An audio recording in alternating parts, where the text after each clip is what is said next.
안녕하세요. 오늘은 사무엘하 9장을 좀 깊이 파고 들어가 볼까 합니다. 네, 그 다윗 왕하고 음. 사울 왕가의 남은 후손이죠. 무비보셋의 이야기입니다. 맞아요.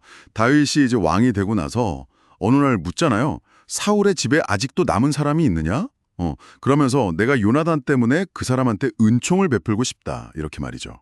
이게 사실 음, 보통은 왕조가 바뀌면 네. 이전 왕족은 다 제거하려고 하잖아요. 그렇죠. 그게 일반적인데. 네, 그런데 다윗은 정반대예요. 친구였던 요나단과의 그 약속, 그걸 지키려는 거죠. 이 신뢰가 얼마나 깊었는지 보여주는 그런 시작인 것 같아요. 정말 대단한 신혜네요. 그래서 다윗이 사울의 종이었던 시바라는 사람을 찾아요. 아, 시바. 네. 그 사람을 통해서 이제 알아보니 요나단의 아들 무비보셋이 살아있다는 걸 알게 되죠. 근데 상태가 좀 안 좋았어요. 두 발을 저는 장애가 있었고 네. 그리고 로드발이라는 뭐랄까 좀 외딴 곳에 숨어 살고 있었어요.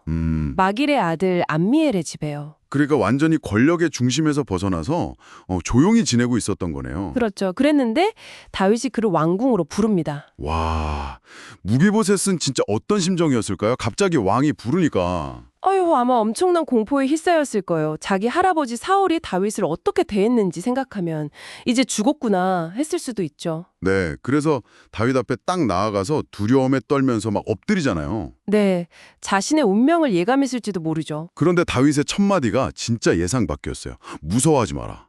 딱 이렇게 안심시키면서 시작해요. 그렇죠. 그리고는 아버지 요나단 때문에 내가 너에게 은총을 베풀겠다 약속을 하죠. 네, 그냥 말로만 하는 게 아니라 할아버지 사울의 모든 재산을 다 돌려주고 심지어 왕의 식탁에서 항상 같이 밥을 먹게 해주겠다.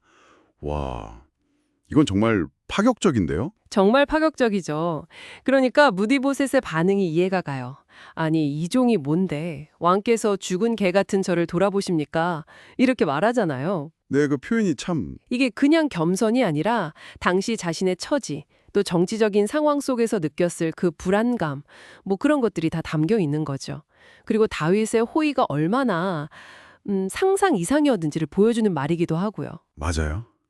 근데 다윗은 거기서 멈추지 않죠. 네, 더 나아가죠. 아까 그 사울의 종 시바한테 명령을 내려요. 네, 이제 무비보셋에게 사울의 땅을 다 줬으니 시바 내 아들들하고 종들 데리고 그 땅을 경작해서 그 수확물로 무비보셋 주인을 섬겨라. 이렇게요. 시바에게 아들이 15명, 종이 20명이나 있었다고 하니까 와, 이건 뭐 거의 기업 수준인데요. 그렇죠. 단순히 재산만 돌려준 게 아니라 완전히 그 지위와 생활 기반 자체를 회복시켜 준 거예요. 정말 대단하네요. 네. 이건 그냥 동정이나 자선이 아니에요.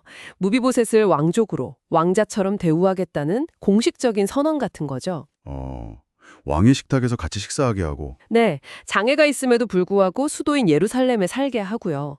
그러면서 자신의 보호 아래 두는 거죠. 요나단과의 약속을 지키는 신의의 표현이면서도 또 어떻게 보면 그렇죠. 잠재적인 위협이 될 수도 있는 왕위 계승권자를 자기 총재하에 둠으로써 정치적인 안정을 꾀하려는 그런 계상된 측면도 분명히 있을 수 있다고 봐요. 그렇군요.